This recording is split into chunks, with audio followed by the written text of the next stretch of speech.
Folks, welcome to a special edition of the Jake Feinberg Show, and I do mean special because along the way in my my evolution of jazz music and understanding music was the importance of the label, the Fantasy label, which has been around for over 60 years. But the period of time that I am most focused on is the early 1970s, and the producer and arranger of many of the dates for Fantasy at that time was the gentleman that is my guest today. His creativity and his open-mindedness and his ability to work with the musicians who weren't always easy to work with breeded, in my mind, the most creative, multi-ethnic, diverse-sounding music that our country has ever seen. Soundtracks were made. There was crossover from the classic rock to psychedelic rock to folks to psych folk to just funk jazz. So it's an honor to introduce producer and arranger Ed Bogas. Welcome to the Jake Feinberg Show. Thanks, Jake. Ed, tell me where you grew up and how did you get your start in tinkering around in the studios?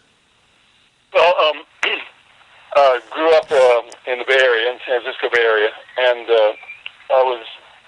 my brother was kind of a child prodigy pianist, so I was around classical music, when I was a kid, and I played the violin, a little bit of piano. And I didn't really get introduced to anything but classical music until I was a teenager, and then started hearing rock and roll on the radio. So that was cool, but I kept playing in orchestras and that sort of stuff, and trying to be a classical composer. And then, then got deeper into rock and roll. I was actually in a rock and roll band for a while in my 20s. And then I got a job at Fantasy. This was right after Creedence had hit. Okay, and The company had been taken over by Saul Zantz from the Weiss Brothers. Up till then it had been mostly a jazz label. They had some great records, Brubeck and Tjader and these guys in the 50s and early 60s, and had done some groundbreaking work there. But then the company changed hands, and by luck, or whatever you want to call it, the new principal owner, Saul Zantz, had this band called the Blue Velvets. Maybe you've heard of them? I actually have not, no. Well, the Blue Velvets were a local rock and roll band that Saul signed to the label, and gave them a little bit of money to buy amps and stuff. I mean, they were really just nothing was happening for them. But he said, I don't like the name, the Blue Velvets. He says, could you change it? So they came up with the name Creedence Clearwater. Oh, okay. And, there was a confluence of stars, and suddenly this little jazz label that Saul had bought from the Weiss Brothers by just sweeping together, money from friends and stuff, was suddenly, printing money because of Creedence. So Saul wanted to expand the thing, and he was hiring people, and I had just starting out. I was in my 20s, just starting out, and I had been hired to do a few recording dates for Vanguard, so I had a little bit of a resume, and he hired me. And there I was, working for a little record label and doing odd jobs, producing a rock and roll act here and there, doing the charts and stuff. And, along with your storyline, I knew next to nothing about jazz. I'd listened, of course, in college and stuff, Brubeck and whatever. But I really didn't know anything about it. I want to go back for 1 second. Which albums did you produce for Vanguard? That was a very hip label too. I worked on the Country Joe stuff. I did a thing my main calling card was I did something. What is the name of that band? The Meltzers. It was an art rock band, and I'm sure the album has disappeared, and I probably can't even find it on that. What is that device now where you can get every recorded, this new thing, this new service that's out? Like iTunes or something? No, it's beyond that. It's some new thing. I can't think of the name of it. Don't worry. No, I did not mean. The Country Joe on Vanguard was pretty psychedelic. Was that stuff that your ear was used to as well? No, I didn't do any of that stuff. But he did a few more like folky sort of lyrical things that I did some charts for. So then. So the Blue Velvets, Creedence, and then I was going to say, so then Cal Tjader had just signed back with the label, I forget what he was before that, but his contract was up. He was looking for a label. Saul signed him, and they threw me into the studio with Cal. And at that time, I knew virtually nothing about jazz. And here I was, the producer of the album. I didn't know what I was doing. But Cal led me by the hand through that, and I actually did some charts for that first album, Tjader. And, I threw in some pop tunes for him to do, and the album did pretty well for a jazz album in those days. And I learned so much from Cal. It was unbelievable. Talk a little bit about that. I mean, you jumped right into it. What did you bring? Well, first off, what did you bring? Because you're being ultimately pretty modest. I mean, who's not in this case? I don't think I can be modest enough in this case. Did you? So talk a little bit about what Cal brought that sort of opened your mind as far as the recording processes. Was it the live recording aspect of it? Yeah, well, in those days, if you do a jazz album, you brought in the group, and the group has been playing the tunes in clubs and whatever, and you just threw up the mics and went. That's what a jazz album was in those days. Like, the ultimate of that was Rudy Van Gelder's studio back in Jersey. You know about that one? Sure. Yeah, I actually went out there with Cal once to do a date out there. It was unbelievable. It was a big room, and there was one guy, he had no second, and he just ran around putting up mics because he'd done all this before, and then went into the studio and into the control room, pressed the buttons, and, a few hours later he had an album. There practically no editing to do. In fact, I think their editing was against the law in those things. And they would knock out an album in 3 hours or 6 hours or whatever. Amazing. And everybody was on. There was very few mistakes, and it was compared to what rock and roll albums were in those days, where you agonize over every note. Either they were just there, boom. I remember Tito Puente was on that date, and Eddie Palmieri, and all these great East Coast horn players and stuff. Oh, that's the Cal album, Primo? Yes, that's Primo. That album is smoking hot. And something about so go back a little bit. Tjader comes in. You're a fish out of water with jazz. Where did you guys? Could you talk about where you started and how you wound up becoming an effective team? Well, how we became what? How you became an effective team? Team, yeah. Well, what happened was, he had the band and they had the stuff, and they set up. I didn't have anything to do with this really. They set up and played. All I had to do was sit there and pick the take. But they needed some.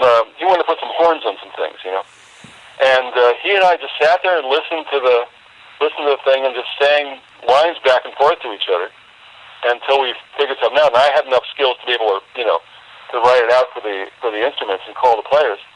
And that was it. I said, I thought I had gotten away with murder there because it sounded pretty good, and I had a part in it. I really didn't know what was going on there. What about the idea of how did you? I'm looking at this one album, Last Bolero in Berkeley. Yeah. And there's maybe 8 tracks on it, and there has to be 35 musicians. And I know that not all these guys, Larry Carlton or Joe Beck, Ed Bogas plays keyboards. Well, no, but Joe Beck. For some reason or other, on that album, we decided we were going to go, kind of a big band thing. So we went down to L.A. I forget the studio, but we had a room full of players, and I had written some charter. There was great players there. Jerome Richardson, Chuck Rainey was playing bass. I remember I called him because I'd worked with him on Fritz the Cat, on the Fritz the Cat soundtrack. Oh. And put up this chart, and the chart was kind of weak, I'll have to say. And as a matter of fact, we're doing Cloudburst on that album, and halfway through it, Jerome Richardson stands up and says, "We can't do this chart." And he runs around telling everybody what to play, and I think that's maybe what ended up on the album. But he just took the bull by the horns. Absolutely, Jerome wasn't playing that. And I had made a mistake in the bass part, and I'd forgotten to put in a repeat sign. And Chuck Rainey, he could easily see what I meant, but he refused to play it because it wasn't on the ink. So I got a baptism of fire in that particular session.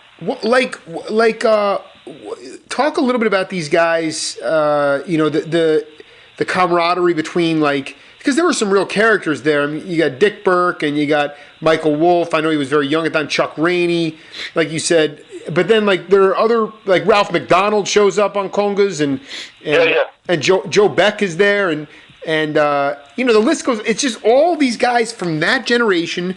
There was a conscious effort to really highlight that generation of musicians. Well, that was just because they all knew Cal. I mean, Cal was came from outside the whole ethnic thing. He was just a suburban kid who just was so talented that he got his way into everything. He played with Brubeck, he played with Mongo Santa Maria, all these guys, and they just all loved Cal. They thought Cal, he wasn't from the streets or anything, right? But he was very talented, and he was kind of a fulcrum. So all these guys always wanted to play with Cal. Eddie Palmieri wanted to play with Cal, Tito Puente wanted to play with Cal. So you could get anybody to play on a session with him. And so let me be clear. We're talking to Ed Bogas here, legendary producer and arranger. And I'm just going to stop right now and ask you, talk to me about your musicianship, because this is something I'm not overly familiar with. I mean, you were a keyboard player? What I was a classical player. I played violin and viola and that kind of stuff. And I had to pick up on the run any jazz skills that I've had, just listening to these guys and, going to the keyboard and trying, what the heck did they do? So I was never a club player. I was never really in fact, I'll tell you this one. There's a great jazz drummer around here named Vince Ladiano, who's played on every album. Yeah, I interviewed Vince. But he's kind of a legend up here. He's an older guy now. And once I was caught in a situation where I was playing with him in a club, and he just knew me as a jingle guy. And he looked over at me at one point, and he said, "Why do you hate music?" By which he meant, why don't you come out and play with the rest of us and play long jazz gigs and all this stuff and build up your chops? So I was shoehorning my way into everything. But it's still music, and no matter where you come from, especially with these guys, jazzers, they'll accept you if you put your heart into it. Exactly, that's a very good point. If they show you have to have skills, but at the same time, if you're honest about it, they will embrace you. So, aside from Cal, you worked with Merle Saunders? Yeah, well, Merle was the guy up here. He played with everybody too, and in fact, he was sort of in the Grateful Dead for a while. Right. And his heart was in jazz and soul and that kind of stuff. And he was a fine player. I used to use him on sessions a lot. He'd come in, he'd always add that extra touch. So we crossed paths a lot of ways. But I'll tell you a funny story about me and Merle Saunders. Yeah. He somehow got hired to score the redoing of the Twilight Zone that was on for a while, for a couple of years. Right. He did the theme, and he had the Grateful Dead in on and stuff like that. And he hired me to write some string quartet stuff, for one of the stories. So I was in there, and I said, "Merle, how come I never hear about you?" And he says, you used to call me for sessions all the time, and after that I would hear something you did, and I'd hear my licks on it that you stole." He says, "So I put you on my white list." Dude, he seemed to be a perfect encapsulation of the kind of leader that was in that Bay Area period, because he overlapped between all the different what you would consider categories of music. I mean, but he was useful to everybody because he could do a little of everything, and he got some great gigs doing that too. Unfortunately, he's not with us anymore. But while he was around, he's just one of those magic guys. He was always in everything. Yeah, it seems to me that from my point of view, it was a time of real multi-ethnic overlapping and also a zaniness to think outside the box. I look at some of the blaxploitation, I don't know what you would call them, the Black Girls, the soundtrack. Yeah. And this other album that I could never find an original copy of, I think it's like a $200 album, is Fritz the Cat. It's always going to get re-released. Yeah, Concord reissued that. What's that? Yeah, I think Concord label reissued that. Yeah, no, I don't do reissues. They're only original pressings. So it's like... All right. Well, that's good to have principle. I've I got the reissue copy of it. That was it. That was amazing. I mean, Black Girl, for instance. Okay, there, I did the score. Me and Ray Shanklin did the score to that. And the only reason we did it was that Saul Zantz, who went on to be a famous producer of films, from the time that he bought the company, what he wanted to do was produce films. So since the company had a lot of money, he would put money into films like Black Girl and stuff, which Ossie Davis directed. But I never should have scored that film. I mean, they should have gotten a black composer to start with, But again, I got lucky, and I did that one. And then the main song isn't bad. I don't know about the rest of the thing. Yeah, there's 3. I'm looking at I'm doing a search here. There's 3 tracks that are on YouTube: Bertha's Theme, House Rock, and Fritz the Cat. Yeah, those are all from Fritz the Cat. How did you, when you talk about arranging, can you talk, like, for instance, like a Cal session, like Blast Bolero in Berkeley, where it seems like you're doing 3 or 4 different sessions, talk about the process of arranging a Latin jazz or, that kind of outfit. What does arranging mean to you? Well, yeah, the arrangement means a different thing depending on the context. What I did for him in the beginning was the track was already down and just needed some accents. So you just supplement with what's there. But sometimes arrangement can mean, the whole concept of the thing. Like an arranger like Lalo Schifrin or something like that really will take a nothing tune and, make it worthwhile, to quote that old TV thing. So it really depends. I mean, some arrangers, as you know, are, like Sinatra's arrangers and those guys, they make the thing. They color it so much that the arrangement's more important than the song. But in my experience, you're just supporting what the group is playing. Like, for instance, on the Live from the Funky Quarters, the Cal Tjader album. Yeah. You like the idea. I didn't get an arrangement credit on that, did I? They were just them playing.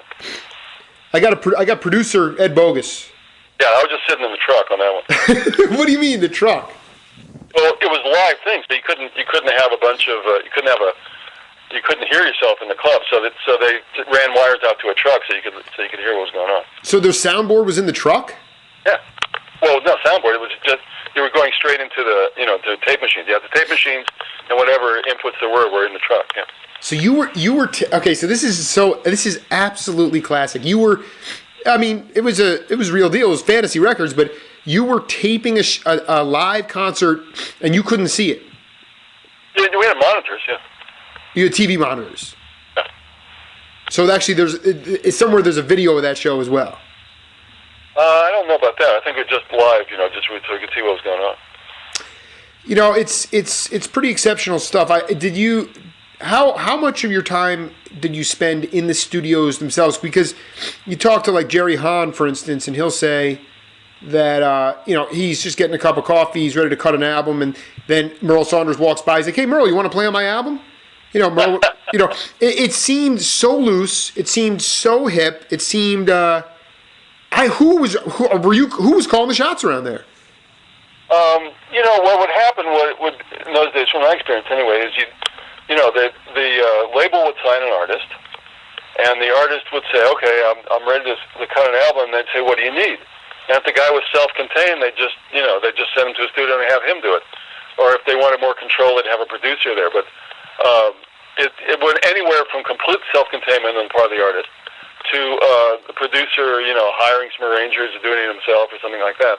It was totally casual. And like, for instance, in one of the albums, I think it was Agua Dulce. I don't know if you know that album. Oh my God, that's a famous one. Is it really?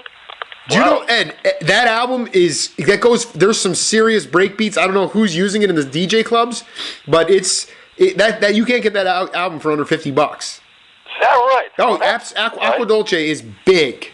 Well, the Escovedo brothers were on that one. And that's probably why. That's probably brought a lot of the breaks and stuff like that. Right. I mean, you were responsible for some of the sickest breakbeat albums. You were. I mean, the guys were playing it, but were you the one that sort of like would go in and say, "Hey, I like that beat. Keep going with that." If they had to do a retake of it. Not really. No, I didn't get into that much at all because those guys were the gold standard and that stuff. Right. I think all I did on that album was I think we did "Give Me Shelter" and a couple other things, and I did something on that. But interesting enough, you talk about all the camaraderie. I think in that particular album, the Escovedos, I think Coke or one of them was with Santana for a while, but they never felt like they got the recognition they deserved for for some of the stuff that Cal and some of the other artists did, and so they were pushing for more album credit and this and that and the other thing. But they went on, with Sheila and of course Santana, they went on to do okay. So I think it all worked out in the end. Yeah, no, it absolutely did. You could walk into the cafeteria there, and Joe Henderson could be there, and Arthur Adams might be there, Jerry Garcia might be there. I mean, all at one time, these guys could possibly be there if they were rehearsing. Yeah, and that would happen. I remember they did a Bill Evans album. Do you know that album with Tony Bennett, the solo? Oh my, that's one of my favorite. Were you the producer on that? I had nothing to do with that, but it was done in Fantasy at that time. Oh, I love that album. That was amazing to walk around and see Bill Evans walking around, Tony Bennett for that matter. Two great artists, putting that thing together. That was fantastic. Did you feel like at the time that you were, I don't want to say competing, but you, like, the gold standard on the East Coast was Van Gelder Studios, and here you had Fantasy. How were you? I wanted to ask you, as far as a marketing term, like, once you cut that tape, once you made the tape and of the session, how would it get to the next level? And then what kind would it go directly to the record shops? And which record shops promoted Fantasy really strongly during that time? Well, this was in the old days before the internet, right? When you actually were record companies and had something to do. Exactly. They the way the business worked in those days was you had these what they call rack jobbers, you guys who go around and supply records to stores. And if you had a label, so you had a whole bunch of albums, you'd send them out, and the rack jobbers would go around trying to place them. And if they couldn't place a particular album, just wasn't selling, they'd send the records back, and you'd send them something that was selling. Wow. So they were willing to initially take an unknown or a chancy album because they knew they'd get well on the other side. You can't do that when you just have one record, But a record company can do that. Who were some of the other major, like, how much access were you and Saul pretty tight? I mean, did you have contacts that you worked with guys like Brian Gardner or Jim Stern, guys like that? Oh well, they were employees. They were there. Let me ask you a question. Has Jim Stern got a good reputation as an engineer in the business? Ed, I'll tell you something. I'm not going to. I have no idea. I can't even get to. You're the closest I've gotten to Fantasy, man. I mean, like but I have no idea. What's your take? Well, I mean, I was just wondering because I lost track of him. But I know he worked with Van Morrison for a while. He was the head engineer at Fantasy for a long time. And I'm just wondering what happened to him where. I'm just pumping you for information about him. I don't really know. Well, I mean, you look. There's very sporadic information on the internet, and at this point, Brian Gardner will not. He's avoiding an interview request of some sort. I think he thinks he can. Really? Yeah. Was he the mastering engineer? Is that what you're talking about? Yeah, remixing. Yeah, mastering. Yeah, we had a mastering room in Fantasy. They built one there because they were tired of going to L.A. This is still Wax Records. They were doing that. So, vinyl. So, he would sit in there. Matter of fact, I almost got fired for this. One of the Cal albums had a skip in it. And he and I had started mastering, and I got all the blame, and I still claim it was his fault. But, that's you guys were out there, man. It was... Looking back on that time, Ed, was it as fun as it looked, or was there actually was it ragged around the edges too?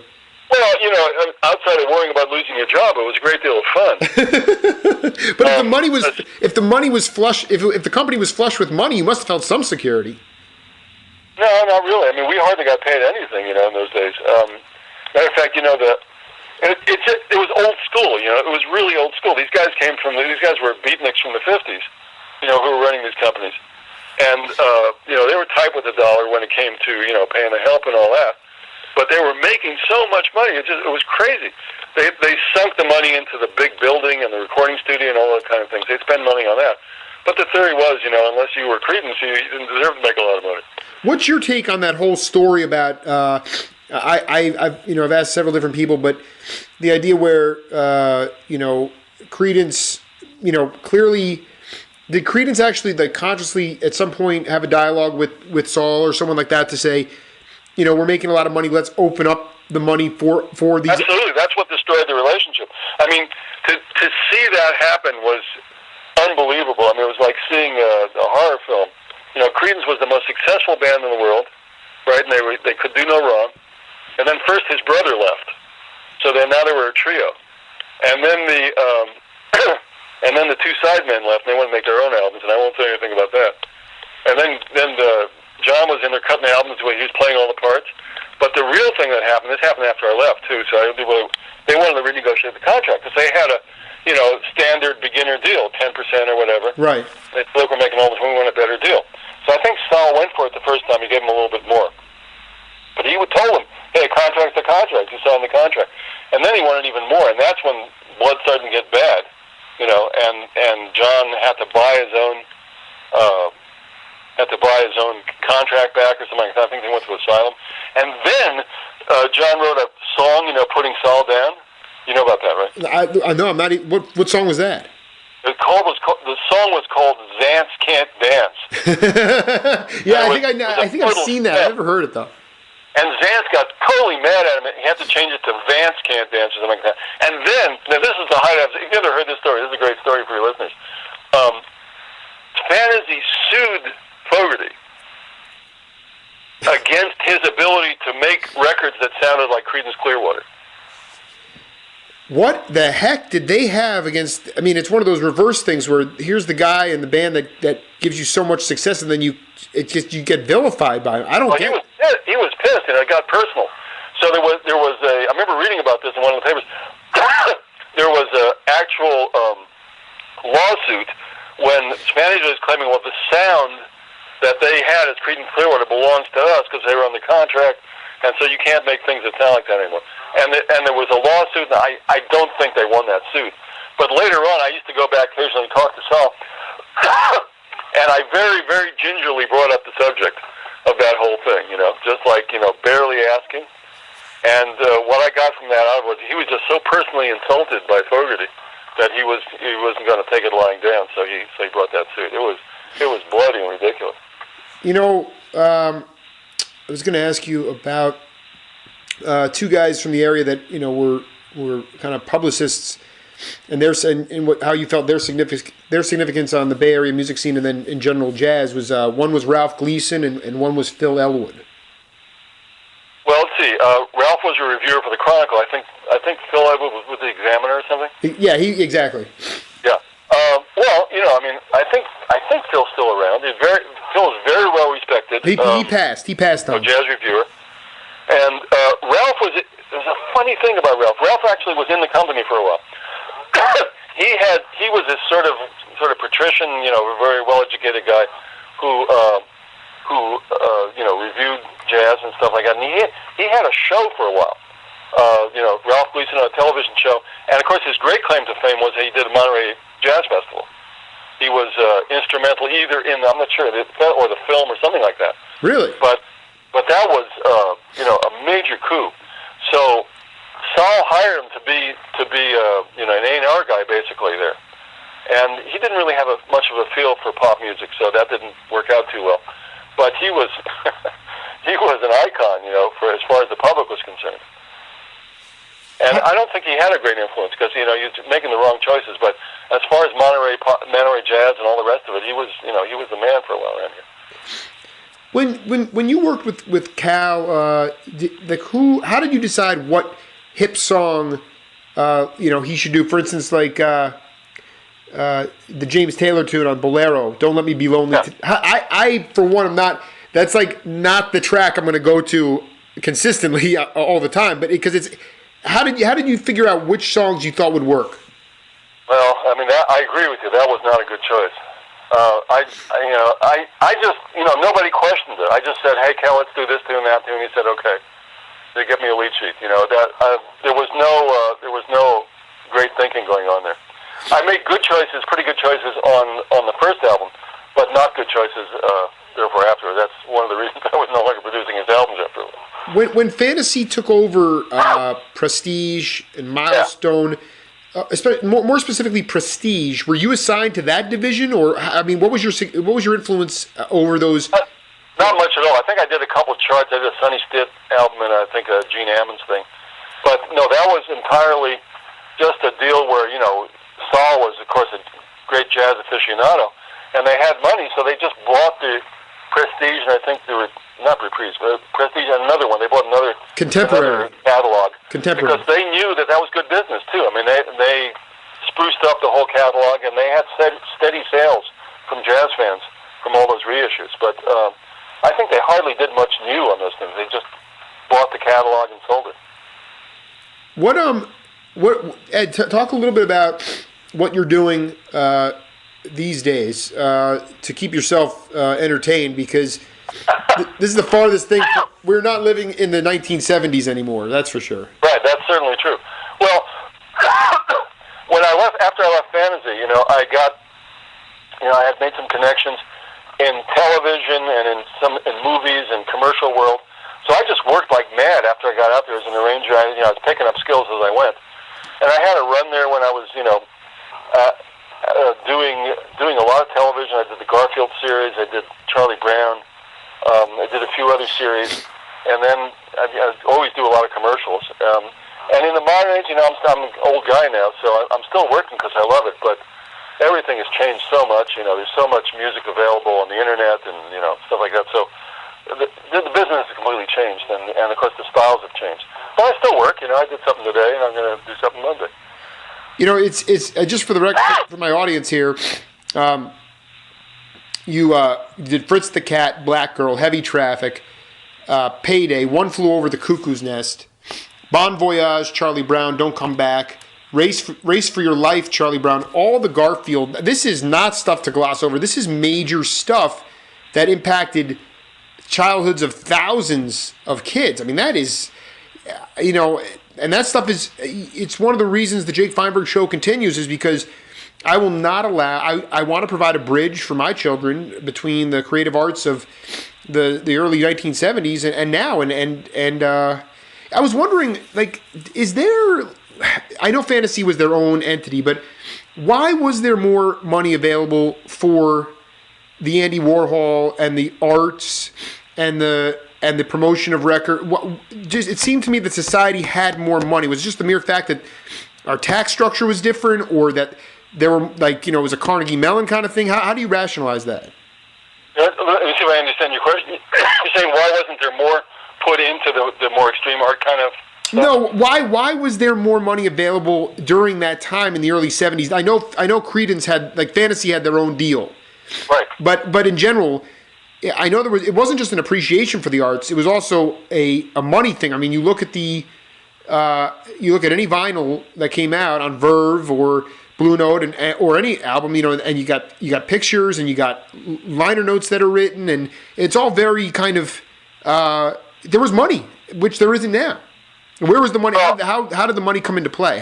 Where did it come from? I think one thing you have to look at is that things didn't cost so much in those days. Yeah. If people were anxious to work on these things, they wanted to be writing the line notes, and they wanted their pictures on the cover of albums and stuff. And so it just wasn't that expensive of a deal to have people come and do this stuff. Everybody was very jazzed by the whole process and the media thing. And I can tell you, they hardly paid the producers anything. It was just more of a community thing. Everybody wanted to do it, so you did it. And nowadays, it's a completely different. I mean, what's ironic now is that your 10-year-old kid can make an album and get it international circulation on the internet now. So in a way, it's turned around. The big companies are not in charge of this stuff anymore, and you can do anything you want. But in those days, I'd say that the major thing is it just didn't cost that much. And how much did for some of these guys, how much of an impact did foreign policy, or the fact that they might have served in wars, the social awareness of that time period? Because of really, when I look at it, I see the first real foreign policy disaster committed by the United States. We saw, the peak oil occurred in 1973. You also had a real breakdown for the first time in the three branches of government with Watergate. And I'm wondering, we appeared at that point to be extremely vulnerable and misguided, and I was wondering how that played into the social zeitgeist of that time. Boy, you mean as far as recording artists and stuff? I mean, just in like the mentality of sort of anything goes. It was let's do a live album. Let's do this pop song. Let's find Merle Saunders in the coffee room and bring him into a Jerry Hahn. I mean, it was a lot less uptight. It was not as uptight. Absolutely right. Yeah. There was everybody wanted to participate somehow in the changes that were going on and stuff. But still, in those days, record companies were businesses, and businesses are by nature sort of conservative. So I don't know that the companies necessarily. The only company I can think of that really went out on a limb in those days was Warner Brothers. You know, they were pretty loose. They would put stuff out that was controversial. But the companies were still pretty old school in those days. And the artists may have wanted to do something, but the artists couldn't distribute or create a buzz by themselves. They were sort of at the mercy of the companies. So I don't know that the social situation had a super impact on what came out. I think the companies were still in control. Can you talk just in our remaining moments here with Ed Bogas? Ed, thanks so much for taking the time on the Jake Feinberg Show today. Can you talk about Ray Shanklin a little bit?